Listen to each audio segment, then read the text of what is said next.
Hello student, welcome to you class 12 biology class. बेटा, आज हम अपना सेकंड चैप्टर है बायोलॉजी का, पुष्पीय पादपों में लैंगिक जनन, उसके बारे में बात कर रहे हैं। कल हमने अपनी एक महत्वपूर्ण जो क्रिया है गुरु बीजाणु जनन की, वो हमने ख़त्म करी थी। उससे पहले हमने लघु बीजाणु जनन की क्रिया को पढ़ा था। आज हम पढ़ेंगे कि अंडाशय में जो बीजाणु बन रहे हैं वो बीजाणु कितने प्रकार के होते हैं। तो आप यहाँ पे सामने डायग्राम देख रहे होंगे। इन डायग्राम में आपको दिखाया गया है कि 6 प्रकार के जो आपके बीजांड हैं वो पौधों के अंदर बनते हैं। ये किसके आधार पर बनते हैं? ये बनते हैं पौधों में पाए जाने वाले जो बीजांड हैं उनमें बीजांड द्वार, जो निभागीय भाग है, और जो बीजांड व्रंत है। बीजांड व्रंत यानी वो आधार जिसके द्वारा जो बीजांड है वो किससे जुड़ा रहता है? प्लेसेंटा यानी अपरा से जुड़ा रहता है। तो इन तीनों की उपस्थिति के आधार पर ही ये 6 प्रकार के जो बीजांड हैं, ये जो 6 प्रकार के आपको यहाँ पे बीजांड दिखाई दे रही हैं, 6 प्रकार के बीजांड पाए जाते हैं। अब हम बात करते हैं बारी बारी से सबकी। तो पहला जो हमारा बीजांड है वो आप फिगर में देख रहे होंगे यहाँ पर, वो है आपका ऑर्थोट्रोपस, जिसे हिंदी में कहते हैं रिजुवर्ती। रिजु का मतलब होता है सीधी रेखा, और यहाँ पे अगर हम इस इंग्लिश के वर्ड को भी तोड़ते हैं तो यहाँ पे ऑर्थो का मतलब होता है आपका सीधा। तो वो बीजांड जिसके अंदर माइक्रोपाइल यानी कि आपका जो बीजांड द्वार है, आपका जो निभागीय भाग है, और फ्यूनिकल, ये तीनों एक सीधी रेखा में आते हैं, तो उसे हम कहते हैं रिजुवर्ती बीजांड। ठीक है, ये हमारा कहाँ पाया जाता है? इसका उदाहरण होता है जिम्नोस्पर्म प्लांट या आपका पॉलीगेनम प्लांट। दूसरा जो आपका देख रहे हैं, दूसरा आपका है एनाट्रोपस। एनाट्रोपस को हम कहते हैं अधोमुखी। अधो माने और यानी आपका एना माने उल्टा।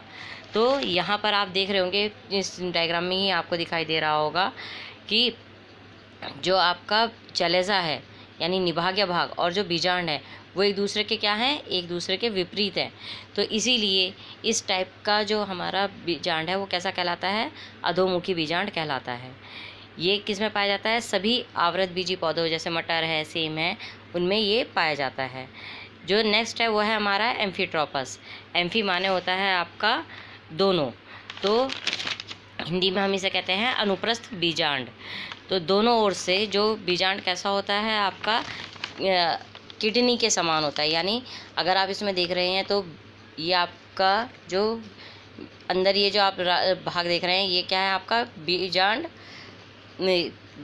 भ्रूण कोश। ये आपका भ्रूण कोश है।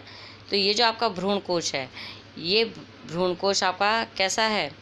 ये आपका यहाँ पे भ्रूण कोश मुड़ा हुआ है थोड़ा सा, ठीक है ना? ये आपका मुड़ा हुआ दिखाई दे रहा है आपको।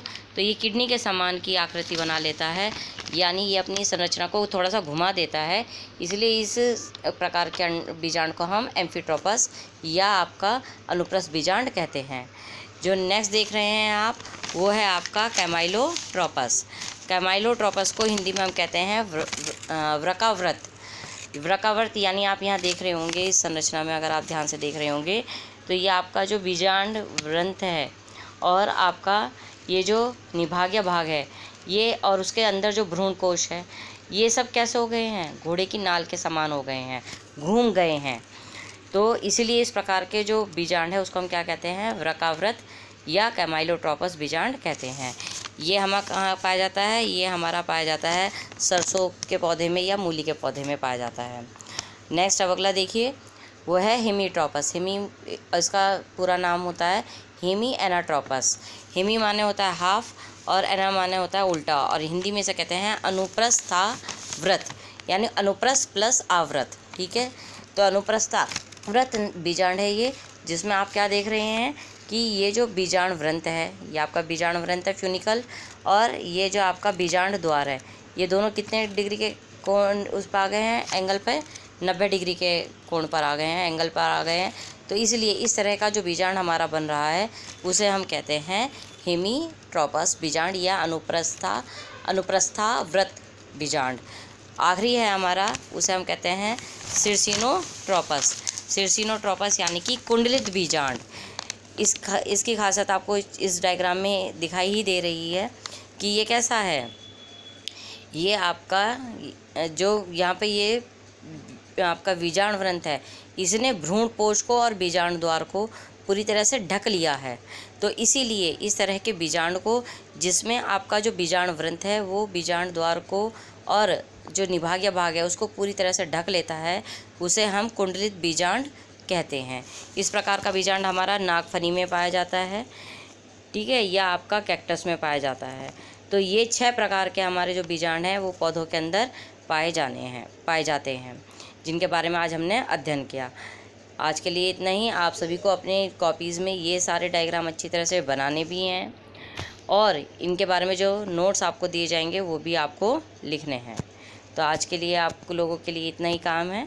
चलिए, थैंक यू सो मच।